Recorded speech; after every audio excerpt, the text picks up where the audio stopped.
वैसे भी चलन हो गया है कि चाहे वो हिंदू का त्योहार हो या फिर मुस्लिम का, जैसे ही त्योहार करीब आते हैं इनको लेकर बवाल भी शुरू हो जाता है। और अब बकरीद को लेकर भी बयानबाजी शुरू हो चुकी है। जहां एक तरफ मुस्लिम समुदाय इस पर्व को मनाने की तैयारियों में जुटा हुआ है, वहीं अब इसे लेकर पंडित धीरेन्द्र कृष्ण शास्त्री ने बड़ा बयान दिया है। पंडित धीरेन्द्र कृष्ण शास्त्री ने कहा कि बलि प्रथा और जीवों पर हिंसा की वो निंदा करते हैं। साथ ही बकरीद के सवाल पर बागेश्वर सरकार ने कहा कि जीव हिंसा किसी भी धर्म में उचित नहीं मानी जा सकती है। हम बलि प्रथा के पक्ष में नहीं हैं। इस प्रकार हम बकरीद में दी जाने वाली कुर्बानी के पक्ष में नहीं है। जब किसी को हम जीवन नहीं दे सकते तो उसे मारने का अधिकार भी नहीं है। इसके सब्स्टिट्यूशन हैं। उस वक्त कोई ऐसी व्यवस्था नहीं रही होगी तो बकरे की कुर्बानी दी गई होगी। अहिंसा सभी धर्मों की आत्मा है। हमें हिंसा नहीं, सह अस्तित्व का मार्ग अपनाना चाहिए। हमें अहिंसा परमो धर्म के मार्ग पर चलना चाहिए। इससे सभी मजहबों को तंदुरुस्ती मिलेगी, सभी को जीने का अधिकार है, या प्रण और प्रेरणा प्राप्त होगी।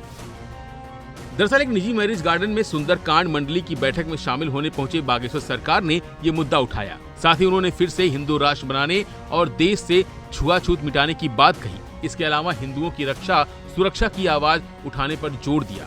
जहां एक तरफ बागेश्वर सरकार ने बकरीद को लेकर बयान दिया, वहीं दूसरी तरफ इस बयान पर मुरादाबाद के पूर्व सपा सांसद ST हसन ने तीखी प्रतिक्रिया दी है। उन्होंने कहा कि ऐसे लोग मुसलमानों को गालियां देकर ध्यान आकर्षित करते हैं और शायद बड़ा पद पाने की होड़ में हैं। कुर्बानी केवल इस्लाम में नहीं बल्कि हिंदू धर्म में भी बलि प्रथा मौजूद है।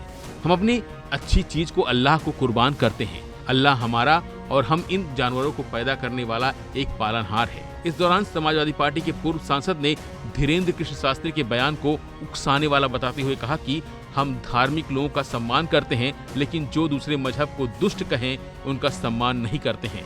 ऐसी बातें देश में नफरत और दरार पैदा करती हैं। हालांकि इस बीच मुस्लिम समाज ने बकरीद पर कुर्बानी के लिए एक गाइडलाइन भी जारी की है, जिसमें मुसलमानों को सलाह दी गई है कि कुर्बानी की रस्म अदा करते समय साफ सफाई का ध्यान रखें, साथ ही दूसरों की भी सुविधा का ध्यान रखें।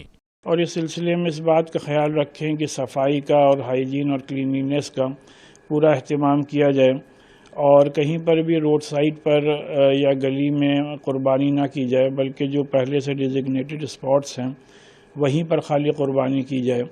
और कुर्बानी के जानवर के खून को गली में नालियों में ना बहाया जाए, क्योंकि मजहबी तौर पर भी ये मना है और हाइजीनिक पॉइंट ऑफ व्यू से भी ये नुकसानदेह है।